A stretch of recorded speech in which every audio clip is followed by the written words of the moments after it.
Hello one and all, and welcome to Seen Through Glass. It's back. It's my Ferrari 360.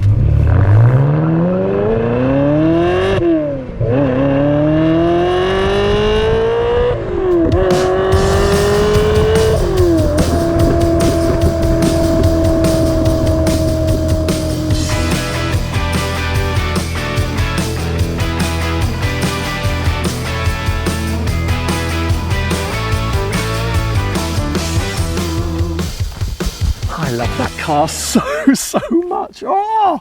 Anyway, I feel like lots of you may have forgotten or missed the fact that at the end of last year, I made a video saying that during Drive the World, the 360 was going into storage with a company called Windrush. They were actually the guys looking after the car in London. They've got a sort of bat cave there where crazy cars come and go each day, but they also have a more long-term storage solution down here in the Cotswolds. And considering I really didn't think I was going to have a chance to drive the Ferrari during 2019, we decided to sort of put it to sleep, treat it like Sleeping Beauty and put it in a coma on a bed of roses.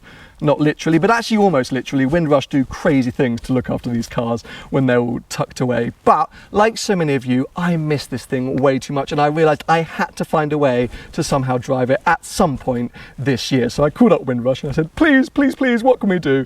And they were brilliant. They took it to get an MOT, did the various bits of paperwork, and brought it back to life. It's a little bit groggy this morning because it's just woken up. Anyway, enough standing around. Let's jump in and go for a drive because I have lots to talk to you about today. Lots to talk to you about.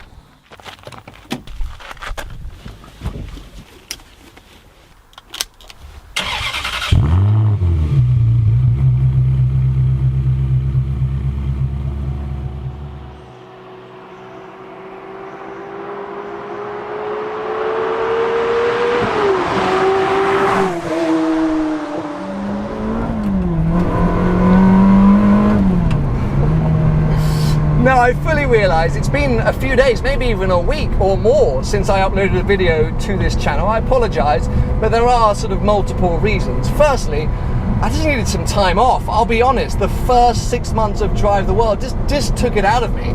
By the time I got back to the UK for Goodwood Festival of Speed, I was knackered and I needed a chance to recharge my batteries before this sort of UK part of the year, but also the big behemoth that is America, Canada, South America, well, the second half of the year, basically. And if you don't follow me on Instagram, by the way, I have now sort of released or revealed my provisional route for the American and Canadian legs of Drive the World. So yeah, head over Instagram, Seen Through Glass, and on my profile page, you'll see some highlighted stories which list the cities that I'm currently planning to stop in. Always looking for filming ideas, always looking for filming suggestions, so if you have any, please get in touch, drivetheworld@seenthroughglass.com.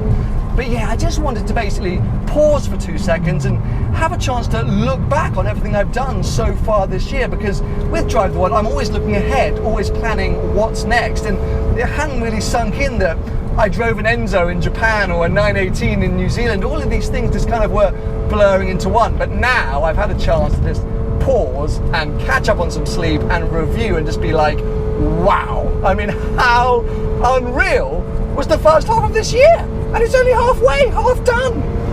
Whilst I was supposed to be resting and relaxing, I also flew to New York. So yeah, that was kind of like completely the opposite of what I was supposed to be doing. But I went for the final race of the Formula E season. I was there with Harman Kardon. If you don't know, I'm working with them this year, focusing on their sponsorship of the BMW I Andretti Motorsports Formula E team.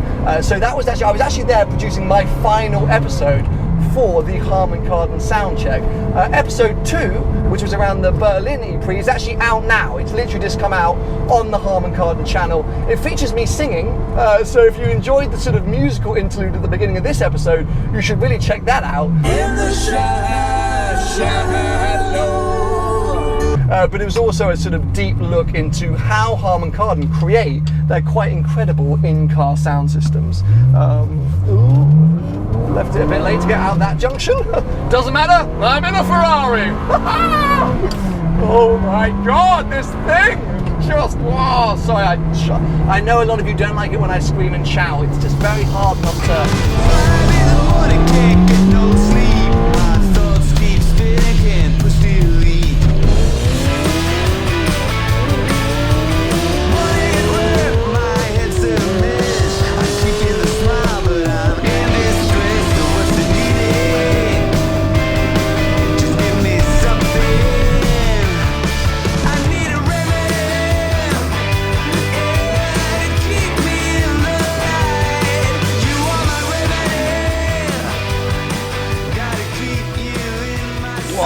hard work driving that car in today's heat. Actually, it's not. It's easy. I don't know what I'm talking about. I'm just acting up for the camera. Another thing I wanted to talk about, again, that I posted on Instagram. If you're going to learn one thing from today's video, it's follow me on Instagram. Stuff happens there. But yes, those of you that do follow me would have seen that I posted a picture of my 911 Carrera T looking rather naked outside Yanamai's. That's because we've removed the wrap. Now, I think I've been quite open and vocal. Look at this Defender.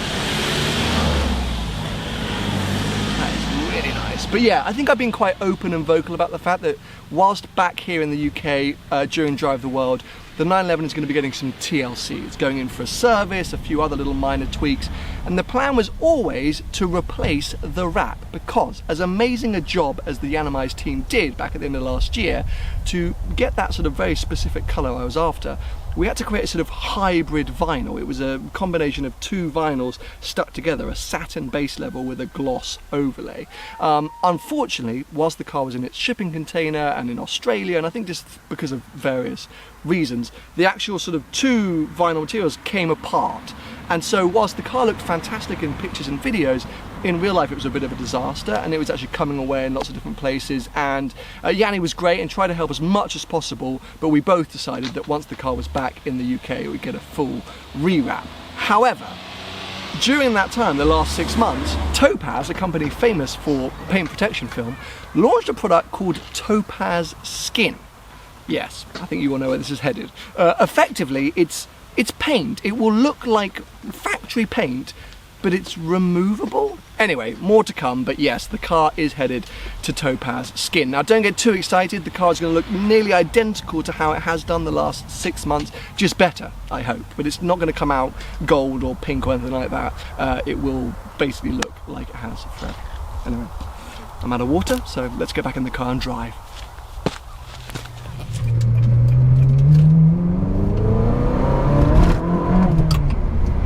A little bit of wheel spin there. I think quite a few of you were a little bit sad that I didn't decide to take the 360 on Drive the World with me, but as amazing as it would have been, it was never really a consideration, because I struggle to explain how special this car is to me. When I was growing up, I had sort of one main goal in life, was to earn £1 million and own a Ferrari by the time I was 30. Well, I'm turning 30 in 2 weeks. Gulp. And whilst I am very, very, very far away from earning £1 million, and in fact I feel like I've spent £1 million doing Drive the World, I do own a Ferrari. And what a Ferrari. This thing just brings a smile to my face every time I'm even near it, whenever I even look at pictures of it. And look, I'm so lucky. I get to drive some incredible cars, and heck, so far this year I've really driven some of the best. But modern day supercars, and even just modern day sports cars, all tend to blend into one. They're a little bit computerized, a little bit digital, and they don't always have the characters that some old cars have. And this 360 with its manual box just has enough analog feel that I really feel like I'm driving it. Or maybe it's driving me, I'm never quite sure. I don't know if I've totally mastered it yet, but I just adore it. It's such a simple and easy car to get in and to thrash. You know, the 911 has been absolutely battered during Drive the World. It's done perfectly well. I mean, it's immaculate, but it's not the kind of abuse I wanted to put this car through, because let's not forget, the floor of this car fell off on a simple journey up north on the UK motorway, so God knows how it would have handled the cobbled streets of Riga, Latvia. I just wouldn't have wanted to put it through that kind of punishment. I just care about it too much. It's not to say I don't want to drive it. Heck, I put 7,000 miles on it last year, and I will continue to use it, but I adore it, and I'm very OCD about it. You know, I really let it warm up to temperature, and very careful where I park it, and all these considerations which would have made Drive the World even more of a headache. You know, it's a headache enough with the 911, but with this it would have been, oh my God.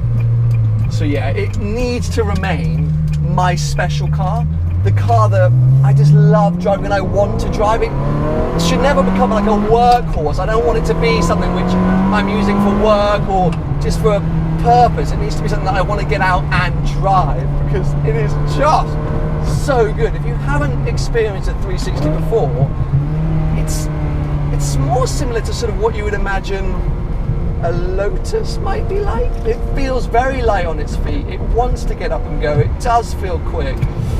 Oh no, I was trying to overtake a BMW there and that wasn't going to work out for me. Anyway, yeah, it's just, I don't think I'm willing to say it, do I? I've spoken about this car plenty of times before, but to answer everyone's question, it's not gone. It hasn't sold. I have no plans on selling this car. However, with the amount of money that's going out of my account to fund Drive the World every day, you never say never, but no, I really don't want to have to sell this car. And it's just going to be tucked up at Windrush, waiting for my return, waiting for days like this when I can just take it for a hoon and for trips down to Monaco and up to the North Coast 500 and, you know, fun driving days, which is what I think Ferraris really should be used for, and not enough of them are. Anyway, I hope you've enjoyed this video return for the 360. Give it a thumbs up if you have. Make sure to go and check out that Harman Kardon video. I would love to hear your feedback. It's been a really sort of exciting and new and different challenge for me, filming content for someone else's channel, not just anyone else, it's a whole company. So yeah, I would just love to see what you think. And then also, make sure you stay subscribed to Seen Through Glass, because Drive the World is back on track. Got a couple more weeks here in the UK and then it's off to America.